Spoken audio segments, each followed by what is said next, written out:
Well, I'm not saying that this is my personal recommendation, No. saying it's probably going to be happening. And anything that is true for the Russians in terms of lack of retaliatory capability, it's also true for Mhm. every country in the Persian Gulf. I mean, if you're Saudi Arabia and you're sending your crude out, your navy is literally a couple of rowboats. It's like countries could hijack your ships within sight of your ports and you couldn't do anything about it. I would think that the one to watch most closely is going to be Saudi Arabia, because I think they're going to do things. When you remove the Americans from the Persian Gulf, it's up to the locals to figure out who's in charge. And the Saudis and the Iranians have some very clear ideas on that topic. Saudi Arabia has far more capacity to intervene in the Persian Gulf than Iran does. And Iran has to ship all of its crude out through the Strait of Hormuz, whereas the Saudis can ship things via the Petroline West across the peninsula to the Red Sea ports. So they could actually close the Strait of Hormuz and profit from it while destroying the Iranian economy. And I think that's something we just have to pencil in at this point. The The United United States. States only depends on international trade for about 12% of its GDP, and about half of that is NAFTA.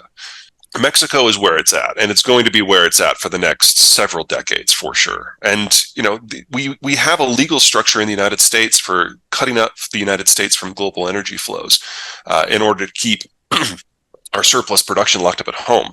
So if we ever do get into an energy crisis, and I think we're going to see this next year, we'll have the Biden administration closing the door on exports, which will supersaturate our market. And there's a lot of details that need to be worked out. There's especially in the American Northeast, which imports its fuels.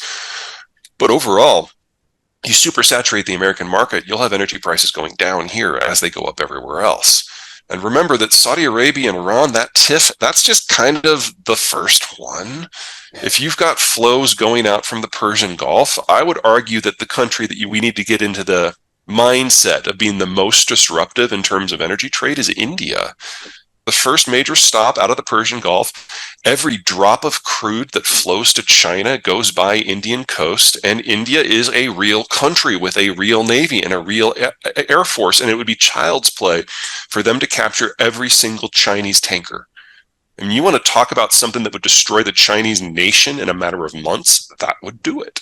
Provocation, but I think we all agree these days that the Chinese are being a bag of dicks, so it really doesn't take that much of a push. I think actually today, so December 13th, the Chinese suspended the app that monitored everybody's movement, which was something that a lot of people who were concerned about privacy and national control thought would never happen, regardless of what happened with COVID.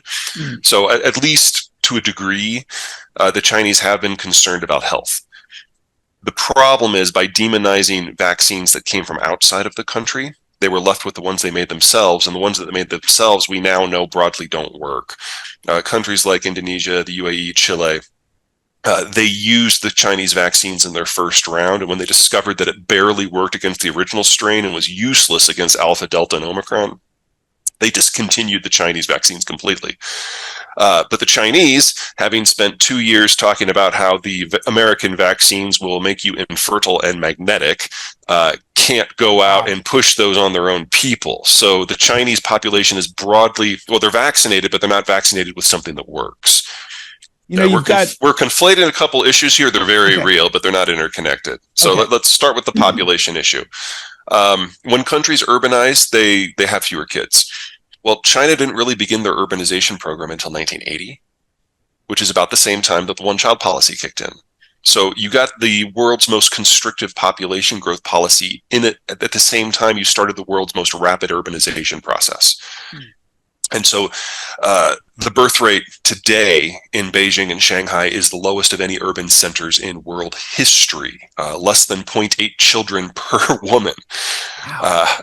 Been so low for so long that there are no longer enough Chinese under age 40 to have enough children to generate a new generation.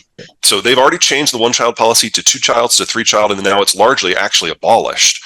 But it was too late, and there are not enough people who could have the kids. And of the people who want kids, they're all living in condos, so there's no space to have a kid.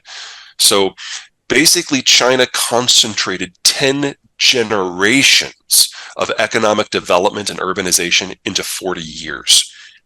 And it's over. You can only do that once. And there's now no longer enough people to have a next generation. So on the demographic numbers alone, China will be gone by 2030. That assumes nothing else goes wrong. Ukraine war is crisis, and China is the last country in line, so they suck up most of that. China imports 80% of the stuff they need to grow their food, so you have a disruption in agricultural markets or phosphate markets or potash markets. China sucks up the entirety of that. China is dependent upon access to other countries to sell its goods because it no longer has enough young people to buy them itself. So if the Americans decide to close the trade doors, that destroys China too. Everything that has worked well for the world for the last 75 years has benefited China. But none of it has been because of something China did. China was just fortunate to develop in that specific environment. And now it's ended. For a number of countries, that is going to be seen as a viable option, but it's not one for China. Because if they go to the southwest, they hit the Himalayas and they stop. If they go south, they hit Vietnam jungle mountains. And the last time the Chinese tried to go into Vietnam in 79, they were treated to the same warm welcome that the Americans were.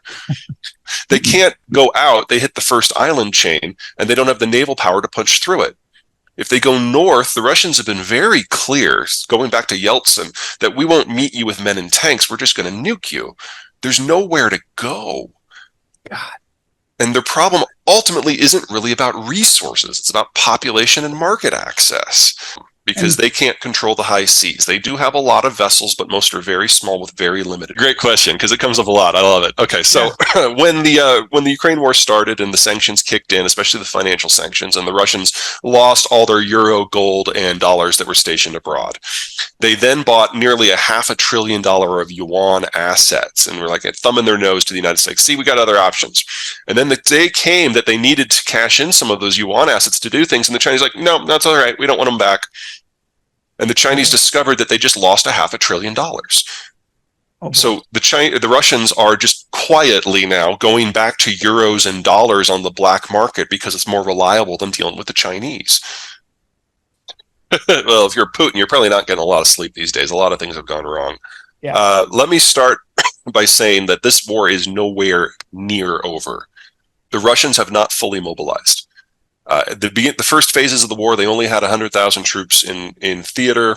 They have 8 million men aged 20 to 30 that can potentially be drafted. They have only to this point drafted about 300,000. And I expect by the time we get to May's kind of the date to watch, because they have a mud season in Ukraine, which will be March and April, or just finished October and November, when the trees are pretty much bare. The ground has not frozen solid, and it's just murky, and you can't really do a lot of mobilized warfare in that sort of environment. Every time we get a new client, we have to learn the world from their point of view. Okay. So if I have a client that grows soy in North Dakota, I have to learn the global soy market, and that takes me into Brazil, the geography and the finance of Brazilian development, and what's going on in Ukraine in the third largest soy market. And then I go into finance, and then I go into manufacturing, then I go into transport. I've given probably about 800 presentations since I started doing this about 10 years ago. And then for the 12 years before that, I worked for a firm where I was the only generalist on staff. And it was my job to take all the specialist work and knit it together to show how it fit. I read everything is the short version. Back before I started doing this 10 years ago, the company that I was at had a really good open source monitoring system. Unfortunately, most global media has kind of gone since then. So I still have the original list of all the local news sources around the world, and we just do a general sweep of them every few days to see what's new. We spend most of our time looking for things that prove us wrong. It's not neat as friendly to the ego, but it's a big time saver. Because that'll be when mud season is over, so two things will have changed. Number one, the Ukrainians will have had the entire winter to deferred maintenance on all that Russian gear that they've captured, and they'll be bringing new hardware in from the West. At the same time, the Russians will probably have at least another 500,000 men that they've thrown into the war. Now, from the Russian point of view, the only thing that would be worse than not launching this war in the first place would be to launch it and fail.